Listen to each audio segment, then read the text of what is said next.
Good day, everyone. My name is Jade Claire G. Downing from BSHM 3A. So, for today, I'm going to discuss about the formalities of entry in and exit from the Philippines in Chapter 16. So, we will discuss the immigration and the immigration laws and regulations that govern how foreign nationals and returning Filipinos interact with the country's borders.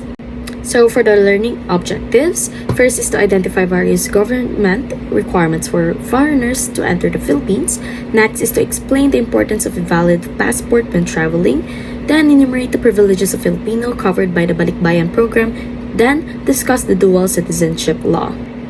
So for the topic outline, first is the admission requirements. Next is the admission of aliens under pre-arranged employment, admission under the Balikbayan program, Philippine immigration policy of non-immigrant Chinese, Philippine immigration policy on Indians, lifting immigration restrictions on South Africans, passport requirements, Philippine passport, fantasy passports or camouflage passports, visa requirements, treaty trader or treaty investor, Subic special investors visa under Republic Act of 7227, Special Economic Zone Visa under Republic Act 7916, Special Clark Economic Zone Visas under Executive Order Number 80, and Executive Order Number 80 of Section 1993, then Cagayan Economic Zone and Freeport Visa under Republic Act 7922, Investor in Tourist-Related Project or Tourist Establishment under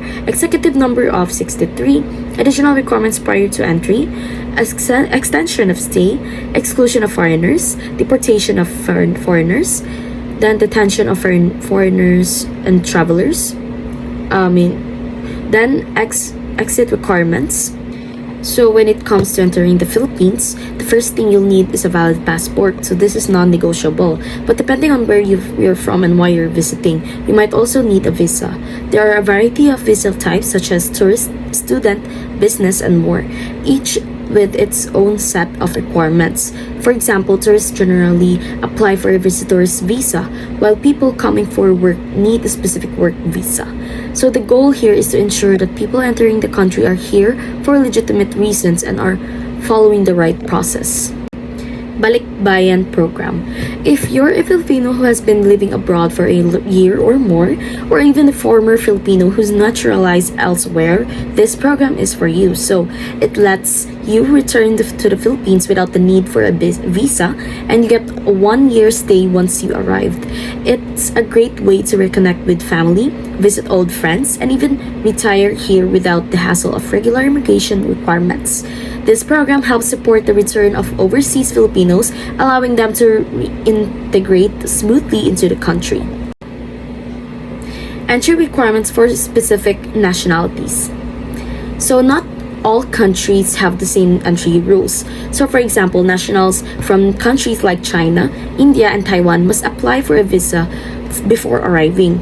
On the other hand, citizens from many other countries like the US and those in the EU, you can enter without a visa for up to 21 days. So this makes it easier for tourists and business travelers from certain countries to visit. The Philippines has different agreements with countries like multiple entry visas for Chinese nationals to make travel between nations more accessible. Special Economic Zone and Investor Visa. So let's talk about visas for investors and business people. So the Philippines has special visas for those looking to set up businesses or invest in our economic zones, like Subic and Clark. So these visas are designed to attract foreign investment by offering benefits such as tax exemptions and residency options. For example, the Subic Special Investor Visa allows investors to stay in the Philippines while operating a business in one of these zones. These visas are important in promoting economic growth by encouraging international investment and business development. The dual citizenship law. So, under the Republic Act number 9225 allows former Filipino citizens to regain their Philippine citizenship after they've naturalized in another country. So this is particularly helpful for overseas Filipino who want to reconnect with their roots and continue to enjoy the rights of Philippine citizens, like owning property or voting. By maintaining dual citizenship, they can continue to enjoy the benefits of both countries without the need to give up their other nationality. Exit requirements and immigration clearance. When it comes to leaving the Philippines, there are a few things to keep in mind. So, foreign nationals need to secure an immigration clearance certificate before they depart, which ensures they've completed all necessary paperwork and obligations.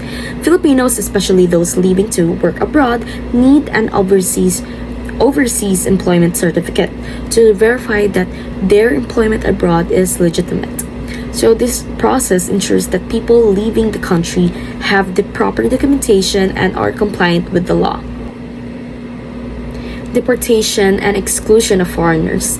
Foreign nationals who violate Philippine immigration laws, such as overstaying and engaging in criminal activities, may face deportation. The Bureau of Immigration oversees these process and can remove people from the country if they fail to comply with immigration rules. This can include individuals who entered the country under false pretenses or those who pose a risk to public safety. Deportation helps protect the country's security and ensures that only those who follow the rules remain here. So, to sum up everything that has been stated, understanding the formalities of entry and exit is essential for anyone traveling to or from the Philippines. The laws are in place to make sure the process is smooth, safe, and transparent, whether you're a foreign tourist or a Filipino coming home. By following these guidelines, we help protect national security while promoting tourism, trade, and international relations. So, to end this chapter with a quote, "The best way to find yourself is to lose yourself in the service of others," by Mahatma Gandhi.